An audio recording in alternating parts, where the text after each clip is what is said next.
कशाला म्हणतात एक विचाराचे माता पुत्र. अफजल खान फाडला गेला, शाहिस्ते खानाची बोटं कापली गेली.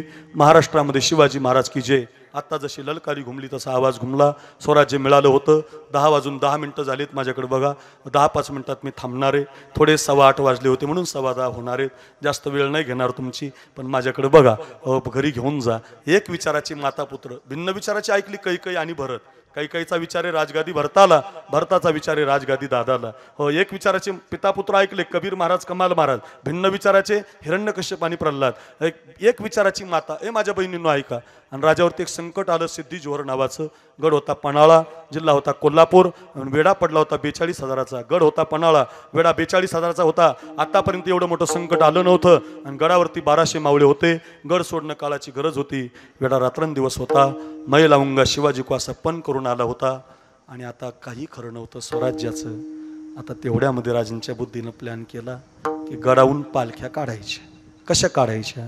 तर एका बाजूनं पहारा कमी आहे, धो पाऊस पडतोय. त्या बाजूनं 400 मावळे राजांना खांद्यावर घेतील आणि विशाळगडावरती पोहोचत करतील. 400 गडाचं रक्षण करतील आणि 400 राजांसारखाच एक पोरगा एका पालखीमध्ये बसवायचा. त्याला राजांची दाढी लावायची, राजांसारखं नाक, राजांसारखा चेहरा, आणि त्याला बसून त्याला सिद्धीच्या शामेण्यात पाठवायचं. आणि राजा शरण आला म्हणून एका बाजूनं पळून जायचं. सगळं नियोजन झालं पोरांनो. आता फक्त एक पोरगा पाहिजे होता. राजांसारखी दाढी, राजांसारखं नाक, राजा एवढी उंची, असा एकच पोरगा होता गडावर. त्या पोराचं नाव शिवाकाशीद होतं. नावी समाजाचा पोरगा होता. माझी ये जातीच्या, ध्यानातच ठेवा पहिलं चरण, माझी ये जातीचे, माझ्या विचाराचा, नावी समाजाचा पोरगा होता. 2च वर्ष झालते त्याच्या लग्नाला. 2 वर्ष पोरांनो. हे अक्रूर महाराज साखरेचं कीर्तन आहे. तरुणांनो घरी घेऊन जा, शिकण्यासाठी आहे रे. फार महत्वाचा विचार आहे रे. आज काळाची फार गरज आहे. सगळ्या जाती धर्माने एकमेकावर प्रेम करा रे. सगळ्यांनी जर एकमेकावर प्रेम केलं तर आपण हिंदू आहे महाराज. एवढा आवाज घुमला, असं वाटत होतं की संपूर्ण आहे महाराज. जोरात वाजवा, जोरात. तुम्हाला आवडलंय ना, मग घरी घेऊन जा. शिकण्यासाठी आहे. सगळा समाज एका विचाराचा असला पाहिजे. वा रे वा. घरी घेऊन जा बरं. पोरगा म्हटलं, राज मी बसतो की पालखीमध्ये. राज द्या की तुमचा मुकुट मला, द्या की तुमचे कपडे मला. राजा म्हटलं, अरे शिवा 2च वर्ष झाले तुझ्या लग्नाला. तुझ्या आईला काय सांगू, तुझ्या बायकोला काय सांगू, काही तुझं बरं वाईट झालं मग. नाही नाही राज, राज द्या तुमचा मुकुट, द्या तुमचे कपडे, द्या तुमची तलवार, मी बसतो राज. काय पोरगा आहे, काय मैत्री आहे. राजाने कपडे दिले, मुकुट दिला. एका पालखीमध्ये शिवा न्हावी बसला, एका पालखीमध्ये राजे बसले. पोरांनो 2 बाजूला 2 पालख्या निघाल्या. वेळा 100 पावलावर, वेळा 50 पावलावर, वेळ 20 पावलावर गेला. राजा पळाला, राजा पळाला. बातमी लागली, आपल्या मेनातली तलवार निघाली. सिद्धी जोहर, फाजल खान आणि सिद्धी मसूद अशा 3 तलवारीनं शिवाची कत्तल झाली. तर ऐका पोरांनो, त्याच्या एवढा दुर्भागी मृत्यू कुणाचा झाला नाही. ऊसाच्या कांड्यासारखी त्याचे हात कापली रे, ऊसाच्या कांड्यासारखी पाय कापली. त्याच्या पोटाचे 4 तुकडे केले रे. तलवारीच्या टोकानं त्याचे डोळे बाजूला काढले रे. राजाचा मुकुट घातला म्हणून त्याच्या मस्तकाला चिरलं गेलं रे. किती दुर्भागी मृत्यू रे. बारीक बारीक तुकडे एका पोत्यामध्ये भरले. राजा निष्ठून गेला म्हणून राजांना सप्रेम भेट पाठवली. ज्या दिवशी राजाने ती मासाची गोणी सोडली, तर स्वतःच्या लेकराला आग्र्याला सोडलेला राजा रडला नव्हता. पण माझ्या जीवलग मित्राचे बारीक बारीक तुकडे पाहून बांधल्या तळ्याचा फुटला से पाट. ओघ 12 वाटा,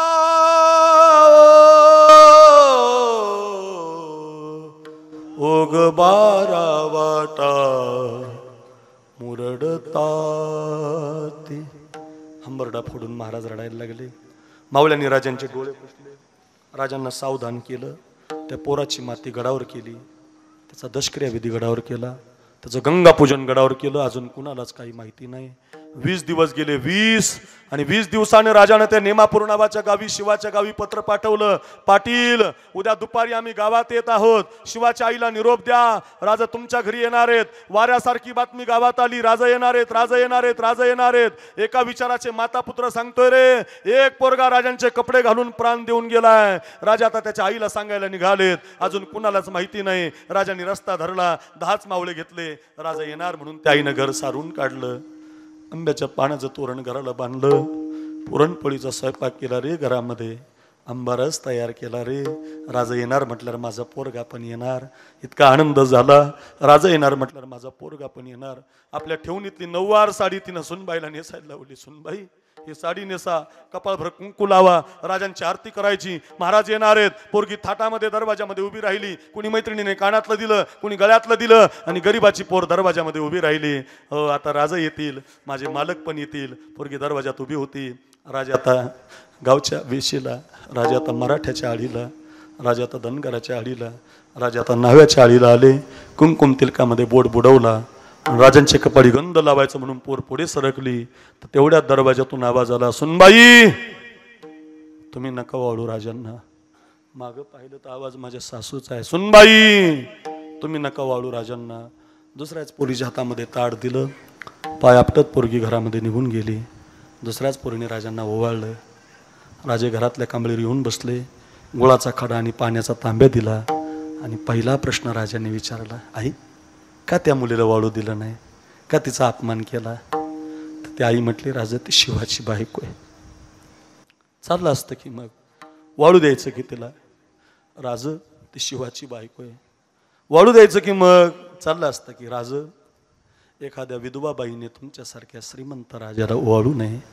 राजाच्या हातातला तांब्याच खाली पडला. अजून सांगितलंच नाही आईला. या आईला कसं कळलं माझी सून विधवा झाली? आई म्हटली, राज जगाला फसवताल जानता राजी आहेत, एक आईला नाही फसू शकत. तुम्ही गावच्या वेशीला आलात, मला वाटलं माझा पोरगा तुमच्या मागं भाला घेऊन उभा आहे. धनगराच्या गल्लीला आलात तरी माझा पोरगा दिसला नाही. तुम्ही आमच्या दारात आलात, त्याची बायको तुम्हाला गंध लावायला आली, तरी माझा पोरगा दिसला नाही. माझ्या पोराचं एकच म्हणणं होतं राजा, की तुम्ही आमच्या घरी यावं, त्याच्या बायकोनं तुमची आरती करावी आणि मी तुम्हाला खायला पुरणाची पोळी करावी. आज पुरणपोळी हजर आहे राज, बायको त्याची आरती करायला हजर आहे. माझा पोरगा नाही राज. माझा पोरगा जर जिवंत असताना राज, तर सगळ्या गावात तुमच्या आधी हजर झाला असता राज, सगळ्या गावात नाचला असता राज. तुम्ही आले म्हणून खूप आनंद झाला असता राज, त्याला सगळ्या गावात नाचला असता. आई आई राजा आले, राज आपल्या घरी राजा आले. आई आई राजा आले ग राज, आई आपल्या घरी राजा आले. आई आई राजा आले ग, आई आपल्या घरी राजा आले. सगळ्या गावात माझा पोरगा नाचला असता राज. ज्या आरती तुम्ही येता माझा पोरगा येत नाही, त्या आरती माझा पोरगा आता राहिला नाही. सगळं घर रडायला लागलं, बायको सुद्धा रडायला लागली, राजे सुद्धा रडायला लागले. ऐका रे, हंबरडा फुडू फुडू माणसं रडत होती. राजाने सगळ्यांचे डोळे पुसले. सोन्यानं चांदीनं भरलेली ताटं घरामध्ये आली. ती आई म्हटली, राजा नको हे सोनं, राजा नको ही चांदी, मला मग काय देऊ आई तुम्हाला? एकच द्या राजा, मला पोरगा नाही राहिला. एवढं तुम्ही तेवढं प्रत्येक सणाला माझ्या घरी येत जा, माझ्या हातची पुरणाची पोळी खात जा, आणि माझ्या बैला गाईला तुम्हीच पुरणाची पोळी खाऊ घालत जा. काय आई आहे महाराज. पोरगा राजांसाठी जातोय आणि आई म्हणते, राजा तर मला पोरगा नाही, तुम्ही माझा पोरगा बना. राजा म्हटले, आई जोपर्यंत हृदयात श्वास आहे तोपर्यंत तुमच्याच हातची पोळी खायला येईल, काळजीच करू नका. आईनं डोळे पुसले. आई म्हटली, मग राजा तुम्ही जर माझ्या हातची पोळी खाणार असाल तर सांगून ठेवते तुम्हाला, जो गेलाय तो शिवाजी राजा गेलाय, जो उरलाय तो माझा मुलगा शिवानावी उरलाय, जो उरलाय तो माझा. डोळ्यामध्ये अश्रू येतात महाराज. त्याचं कारण सांगतो किशोर महाराज. फार जातीवाद झालं हो महाराष्ट्र, हे थांबलं पाहिजे पोरांनो. हे बघा, आरक्षण सगळ्याला मिळालं, मराठा समाजाला आरक्षण मिळावं, शुद्ध येतोय बघा, हा मिळालंच पाहिजे, त्याच्यात काही नाही महाराज. पण आपलाच धर्म, आपलेच लोक आपापसात भांडण, फार वाईट वाटतं पोरांनो. आपण सगळे एका विचाराचे, एवढा सुंदर सप्ताह केला पोरांनो, एवढी तरुणी बांड पोरं बसली तरी माळ घाला रे गळ्यामध्ये. हो, हिंदू धर्माचे प्रतीक बना रे, गंध लावा रे कपाळी. हो, तुमच्याकडे वाकडी नजर कोणाची नाही रे पोरांनो. आपण एका विचाराचे पाहिजे रे, माझी ये जातीचे मज भेटो कोणी, हे हा विचार तुकोबारायांचा आहे, हा भेटला पाहिजे मला. एक विचाराचे माता पुत्र पाहिजे, एक विचाराचे बंधू पाहिजेत. माझी ये जातीचे मज भेटो कोणी, कोणत्याच जातीचा नाही त्याला सुद्धा प्रवेश आहे, नारी नर. बरं का, पुढं सांगतो, सकळाशी येथे माझ्याकडे बघा, तो रोजच येईल गावात, मी पहिल्यांदा आलो इकडे बघा. काय काय काय किती प्रमाण, सकळाशी येथे आहे अधिकार, कलियुगी उद्धार हरीच्या नामे. इकडे लक्ष द्या, काय काय काय संप्रदाय कधी जात मानत नाही बरं का. वारकरी संप्रदायानं जात मानली असती तर तुम्हाला महाद्वारामध्ये कधी चोखोबारांची समाधी दिसली नसती. चोखोबाराय महार समाजाचे होते. चोखा मेळा बंका जातीचे महार. आता हे लोक म्हणतात आरक्षण आलं, अमकं आलं, तमकं आलं. हे ते आताचा विचार करू नका. 750 वर्षापूर्वी माझ्या ज्ञानोबारायांनी चोखोबारांचे अभंग प्रकाशित केले. चोखोबारांच्या पत्नीचे अभंग प्रकाशित केले. अवघा रंग एक झाल रंगी रंग लावो रंगी रंग लाव रंगी रंग लाव रंगी रंग लाव रंगी रंग लाव रंगी रंग लाव श्रीरंग अवघा रंग एक झाला. किशोरीताईने अभंग गायला. महाराष्ट्र ऐकतो. वारीच्या वाटानं भोंग्यावर लावला जातो. संप्रदाय अगदी त्याच्यामध्ये नाहून जातो. कुणाचा अभंग आहे? म्हणे चोख्याची महारी. चोखोबारांच्या पत्नीचा अभंग आहे. लक्षात ठेवा. हो, महार समाजाचे चोखोबार आहे. त्यांना महाद्वारात जागा आहे. या सगळ्या माता इथं बसल्यात. कमी राहू नका. खूप अभ्यास करा पोरींनो.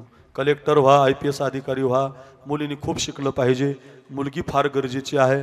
त्या वैष्णवीची हत्या झाली बघा, म्हणजे तिने आत्महत्या केली. सगळ्या कीर्तनकारांना त्याच्यावर बोललं, पण मी त्याच्यापेक्षा पुढचं सांगतो तुम्हाला. कोणीतरी आपल्याला हुंडा मागेल, कोणीतरी आपल्याला पैसे मागेल, या अपेक्षेत आता राहू नका. मुलींनी शिकलं पाहिजे. मुलगीनं अभ्यास केला पाहिजे. ती मेट्रोची चालक असली पाहिजे. मुलगी झाशीची राणी असली पाहिजे. मुलगी जिजाऊ असली पाहिजे. मुलगी आता हातामध्ये तलवार घेऊन लढणारी असली पाहिजे. आणि मुलीनं इतका पैसा कमवला पाहिजे की नवऱ्यानं सुद्धा मुजरा केला पाहिजे. ध्यानात ठेवा. त्याचं कारण का? आता शिक्षणाची गरज आहे. मुलीला स्वतःच्या पायावरती उभं राहण्याची गरज आहे.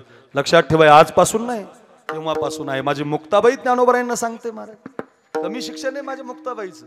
मुक्ताबाईचं कमी शिक्षण आहे. ती म्हणते मिथ्या कल्पना मागे सारा ताटी उघडा ज्ञानेश्वरा. रात्र विशाल महाराजांचं कीर्तन तुम्ही ऐकलं. त्यांच्यावर मुक्ताबाईची कृपा झालेली आहे. विशाल महाराजांचा आवाज गोड काय, त्यांचा पिंगळा का महाराष्ट्रात गाजतो. मुक्ताई कृपांकित आहे.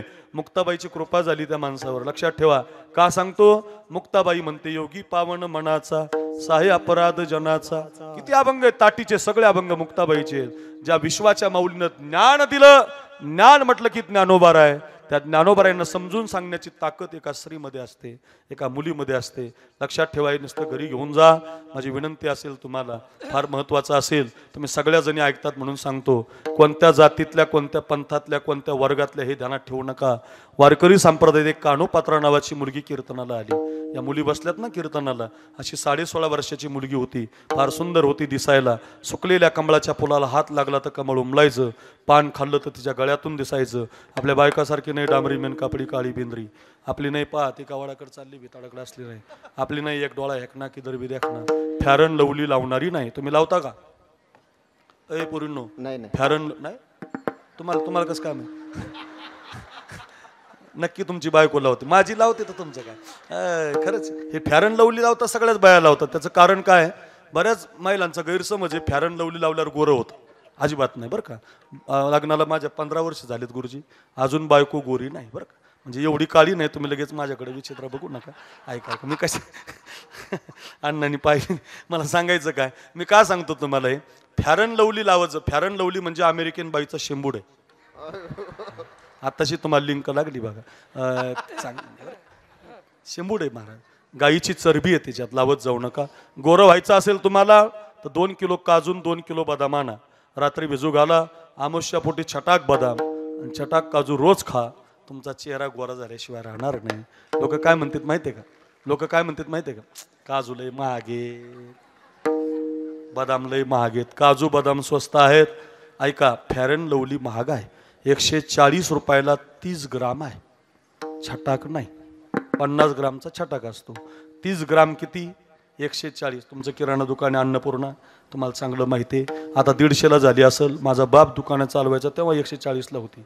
आता 150, 165ला. हां, 165 नवीन ताजा भाव आहे. ऐका, करमाडचा उद्या बाजार आहे, इकडे घ्या. 140 रुपयाला छटाक सुद्धा नाही. किलोचा भाव काढला ना गुरुजी प्रकाश महाराज, तर 3,500 रुपये किलो आहे महाराज. 3,000 रुपये किलोमध्ये 1 किलो काजून बदाम आरामशीर येतात बरं का. ते ते महागे, आपल्या वस्तू स्वस्त आहेत, फक्त थोड्या थोड्या करून विकल्या जातात. गहू किती स्वस्त आहे, पण त्याचाच पार्लेजी 5 रुपयाला आहे, त्याचाच अगदी 60 ग्रामचा गुड डे 60-70 रुपयापर्यंत बिस्किट आहेत. ते आपल्याच गव्हाचे आहेत, आपल्याच मैद्याचे आहेत, फक्त टेक्निकल पद्धतीनं त्याच्यात केमिकल घालून बनवले, तर ते तुम्ही खाताय, ते तुमच्या लावताय. मुलतानी माती लावा, चेहरा गोड होईल. अजून माती लावून आंघोळ करा, चेहरा गोड होईल. पण तुम्ही साबण लावून शॅम्पू लावाल तर हाय ते सगळे केस जाणार, तुमचे केस राहणारच नाही. जाहिरात पाहिजे, जाहिरीत फसवे. मला खरं सांगा, कधी अमिताभ बच्चननी नवरत्न तेल लावलं असेल? अमिताभ बच्चननी नवरत्न तेल कधी लावलं असेल? जाहिरात कोण करतंय? नवरत्न तेल लगाव. ती अमिताभ बच्चन लावित नसतो मला कधी. धोनी कधी गॅरेजवर थोडी फिटिंग करीत असतो.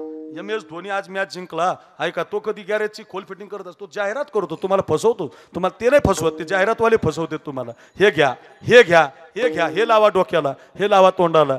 काही नाही. ती कानोपात्रा इतकी सुंदर होती, माझा वेळ जाईल, इतकी छान होती. सुकलेल्या कमळाच्या फुलाला हात लागला तर कमळ उमलायचं, पान खाल्लं तर गळ्यातून दिसायचं. दुर्भाग्य असं होतं, आई माहिती होती, बाप माहिती नव्हता. एका वेश्येची मुलगी होती, कीर्तन ऐकायला बसले होते. कीर्तनकार कीर्तनात सांगत होता, विश्वाच्या मालका एवढं सुंदर कुणी नाही बरं का. रूप सावळे सुकुमार, कानी कुंडल मकराकार, मकराकार, रूप सावळे. एवढे प्रमाण त्या पोरीनं ऐकले. आणि तिची मुलगी होती ती 16.5 वर्षाची, कानोपात्रा नावाची. तिला गर्व झाला होता, माझ्या एवढी सुंदर कोणी नाही बरं का. गर्व होऊ देऊ नका, मी लय सुंदरन, मी लय भारीन, मी लय गर्वाचं काही टिकत नाही बरं का. गर्व लय लोकाला गर्व झाला होता, काही नाही. कोट्यावधीच्या कंपन्या बंद पडल्या, गर्व झाला होता, माझ्यासारखं कोणी नाही. बघा काही काही लोक असे फोटो काढतात, असं ते डोंगराच्या काठाला जाणार, लोकेशन पाहणार, काढ रे फोटो, काढ रे सेल्फी. हे पोरं सध्या आता मोटरसायकलवर असतात सगळे, मस्त चौक आला की थांबणार, शिवाजी महाराजांचा काढ रे फोटो. आणि ते फोटो नुसते मोबाईलमध्ये नाहीत, त्या फोटोचे मोठाले असे बॅरिकेड कटआउट बनवतात घरामध्ये. या बाजूला एक असा, या बाजूला एक असा, चारी बाजूनी फोटो लावत. आपण त्याच्या घरामध्ये चहा प्यायला बसलो की कबशी आपल्या हातात येते, चहा पिता पिता आपण पाहतो, काय फोटो आहे, काय गाल आहेत, सफरचंदासारखे गाल, डाळिंबासारखे होठ, अगदी वाह, काय पैलवान आहे. ज्याचा फोटो आहे तो आपल्या शेजारी बसलेला असतो, खोबऱ्याची वाटी झालेली असते, नाकातून शेंबूड येतो, कपाळाला आड्या पडलेल्या असतात, आपण पाहतो. सारखंच दिसतो. बराच वेळेला मग चहा संपला की म्हातारा म्हणतं, मीचे मीचे. पैलवान होतो, गावात कुणाला ऐकत नव्हतं, हे 1 नंबरचं काम होतं. मग आपल्याला म्हणावं लागतं, काय होतास तू, काय झालास तू. हसू नका, आपल्या सगळ्याचं हेच होणार आहे बरं का. आपण सगळे म्हातारे होणार आहेत, नाही म्हातारे झालो तर सगळे मरणार आहेत. गर्व करू नका, श्रीमंतीचा करू नका, सत्तेचा करू नका, दिसण्याचा करू नका, लई मान मिळाला म्हणून करू नका. पाय जमिनीला ठेवा, विमानानं फिरा, त्याला विरोध नाही. विमानाची श्रीमंती भोगा, पण तुमचे पाय जमिनीला असले पाहिजे, ध्यानातच ठेवा. का सांगतो? गर्व झाला की मग तर गर्वाचे घर खाली होत असतं. कानोपात्रीला गर्व झाला, माझे एवढे सुंदर कुणी नाही. पोरगी देवाला पाहायला गेली, मंदिरातला देव पाहिला तर काळा दिसला. पुन्हा कीर्तनाला आली, ज्ञानेश्वर महाराजांना त्यानं विचारलं, माऊली मी एका वेश्येची मुलगी, मी काय केलं पाहिजे? माऊलीने सांगितलं, पोरी पांडुरंगाचं मंदिर सोडायचं नाही. पायामध्ये घुंगरं, गळ्यामध्ये विना घेतला, परमार्थाचा दरवाजा निवडला. सारखं पोरगी नाचायला लागली. तुकोबाराय माऊलीवर विश्वास, नामदेवरायावर विश्वास, संत वैष्णवावरती विश्वास ठेवला. विश्वासी तो करी स्वामीवरी सत्ता, सकळ भोगिता होय त्यांचे अभंगच आहे. हातामध्ये चिपळ्या, गळ्यामध्ये विना. सारखं भजन केलं, नित्य भजन केलं. सारखं भजन केल्याचा परिणाम असा झाला, तिचं दिसणं, तिचं गाणं लोकांना आवडायला लागलं. आज जसा समाज किशोर महाराज, प्रकाश महाराज, कृष्णा महाराज, गायट महाराज, अक्रूर महाराज या सगळ्या कीर्तनकारावर प्रेम करतोय, तळ हाताच्या फोडाप्रमाणे जपतोय. काय आवाज आहे, काय पिंगळा आहे, काय चिंतन आहे, काय विनोद आहे, काय नामस्मरण आहे, काय शिवाजी महाराजाचं चरित्र आहे, असे लोक आमच्यावर प्रेम करतात. तसं त्या पुरीवर लोक प्रेम करायला लागली. काय मुलगी दिसते, काय मुलगी गाते. आणि तिला पाहण्यासाठी बिदरचा राजा आला आणि राजाने आदेश काढला, या मुलीला आपल्या दरबारात नाचायला घेऊन या. वाऱ्यासारखी बातमी पोरीच्या कानावर आली. पोरगी पुढे, पकडणारे मागे, पोरगी पुढे, पकडणारे मागे. घरी घेऊन जा. देवाच्या पायापर्यंत पोरगी आली. पकडणारे येताना पाहिले, आपलं मस्तक देवाच्या पायावरती ठेवलं आणि आपला प्राणच देवाला देऊन टाकला. लोटण्याचा प्रयत्न केला तर परतच खाली पडलं. कुणाची मुलगी आहे? एका वेश्येची मुलगी आहे. एक ब्राह्मण म्हटले हिची माती मंदिराच्या बाहेर करा, एक जण म्हटले हिला वाळवंटात जाळा, एक जण म्हटले स्मशानात जाळा, एक ब्राह्मण म्हटले असलं काही करू नका. देवाच्या पायावरती जीव देणारी पहिली मुलगी पाहिली, मंदिरातच प्रेत ठेवा, देव जे सांगेल ते करूया. रात्रभर सगळे ब्राह्मण जागी राहिले, मंदिरात ते प्रेत मांडलं आणि रात्री 1-2 वाजता सगळ्यांना झोप लागल्यावर एका ब्राह्मणाच्या स्वप्नामध्ये पांडुरंग गेले, आवाज दिला, हे अनंता रे, हे अनंता रे, हे अनंता, पाहे पा कानोपात्रा पवित्रा. अनंता, या मुलीसारखी पवित्र वस्तू जगाच्या बाजारात नाही. माझ्या पायावरती या मुलीनं जीव दिला. अंतकालेच मामेव स्मरण मुक्त्वा कलेवरम या प्रयाती समद्भावम यास्ती नास्त्यत्र संशय. हा माझ्या पायावर या मुलीनं जीव दिलाय. माझ्या मंदिरात तिची माती करा.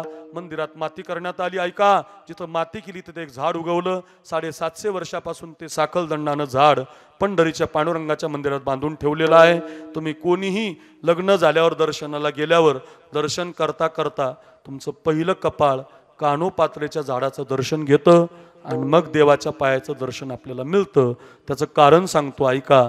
धन्य कान्होपात्राजी झाली भाग्याची वो, झाली भाग्याची भेटी झाली ज्ञानदेवाची गे म्हणून या. संत विचारात पोरगी आली, भजन करता करता देवाच्या पायावरती नतमस्तक झाली. तर ऐका, सगळ्या संतांनी तिची माती वाळवंटात नाही मंदिरात केली. एका वेश्येच्या मुलीला जर संप्रदाय मंदिरात जागा देतो तर संप्रदाय कधी कुणाची जात मानत नाही. कथा कशासाठी सांगितली? कधीच नाही. समुद्र नदी नव्हे पैगा, पाषाण म्हणून ये लिंगा, संत नवती जगा मानसा त्या सारीखे. संत कधी जातीचा विचार करत नाही. महाराज एवढी सुंदर कथा सांगताय, 10 वाजायला 10 मिनिटं राहिले कळलं आम्हाला. हो, तुम्ही असं म्हणताय एका बाजूला, आणि एका बाजूला तुमची इच्छा आहे माझी ये जातीचे मज भेटो कोणी. असं कस काय? संप्रदाय जात मानत नाही आणि त्या संप्रदायाचे तुम्ही कळस आहेत आणि तुम्ही म्हणताय महाराज माझी ये जातीचे. कोण तुमच्या जातीचा? माळी, कुणबी, धनगर, मराठा, ब्राह्मण, मातंग, मुस्लिम, कोण तुमच्या जातीचा? महाराज म्हटले, हा मराठी माळी नाही, माझ्या जातीचा म्हणजे माझ्या विचाराचा. आज जे मंडपात सगळे एका विचारानं बसलेत ना, हे तुकोबारांच्या जातीचे आहेत. बघा, हे सगळे जे तुम्ही बसलात ना, हे तुकोबारांच्या जातीचे आहेत. कीर्तन असून हे बघ कुत्रा बसलाय हो, कीर्तनात कुत्रा, संत द्वारीचा कुत्रा. संत समागम एखादी परी व्हावे त्यांचे द्वारी श्वान याती. पण बरेच कुत्रे घरी झोपलेले असतील. बघा, ध्यानात ठेवा. का सांगतो? एक कुत्रा कीर्तनात आहे, पण बरेच गाढवं, बरेच कुत्र घरी असतील. माहिती असून सुद्धा ते आले नसतील, तिकडच पिऊन झोपले असतील. असे बरेच आहेत. ते तुकोबारांच्या जातीचे नाहीत. तुकोबारांच्या जातीचे कोण आहेत? एवढा सुंदर सप्ताह चाललाय. कोणी चटाई उचलतंय, कोणी पंगत घालतंय, कोणी इथं जेवण वाढतंय, कोणी कीर्तन करायला आणतंय, पोरं कोणी शूटिंग करतंय, कोणी जय जयकार करतंय, कोणी माळ घालतंय, कोणी कीर्तनामध्ये नाचतंय. हे तुकोबारांच्या जातीचे. माझी जातीचे मज भेटो, हा विचार आहे. हा एक विचार पाहिजे. एका गावात एक विचार झाला पाहिजे. सप्ताह कशासाठी? सोहळा कशासाठी? एका गावात एक विचाराचे लोक तयार झाले पाहिजे. एका गावात एक विचाराचे लोक असले पाहिजे, राहिले नाही. एका कुटुंबात एक विचाराचे लोक असले पाहिजे, राहिले नाही. ऐका, एका घरात एक विचाराचे लोक असले पाहिजे, राहिले नाही. बाप ज्या विचाराचा आहे, बाप त्या विचाराचा पोरगा नाही हो. बापाला वाटतं माझ्या पोरानं कधीच पुडी खाऊ नये, पण बापाच्या समोर पोरग Ketan, king, tiger, Wazir, Baba, Hira, Goa, Bristol, gold flag, classic, ओडंगरम, पानामा, कोंबडा, मजूर, गायछाप, सूर्यछाप. आल्या लक्षात आले. अशा पुड्या फाडतं, तशीच तोंडात पुडी टाकतं आणि ज्या बापाला वाटतं खाऊ नये त्याच्याच पायावर पिचकारे हाणतं. वाईट काळ आला की नाही, बापाचा जो विचार आहे तोच मुलाचा पाहिजे. हो, कबीर महाराजांचा विचार आहे वारकरी जेवले पाहिजे. पोरगा म्हणतो माझा प्राण गेला तरी चालेल, वारकरी जेव घातल्याशिवाय राहणार नाही. माझी जातीचे. एक विचाराचे पिता पुत्र कबीर महाराज, कमाल महाराज आहेत. भिन्न विचाराचे पिता पुत्र हिरण्यकश्यप आणि प्रल्हाद आहे. भागवतातली कथा आहे बघा. नारायण नारायण श्रीमन्नारायण नारायण नारायण नारायण नारायण श्रीमन् नारायण नारायण नारायण नारायण नारायण लक्ष्मी नारायण नारायण नारायण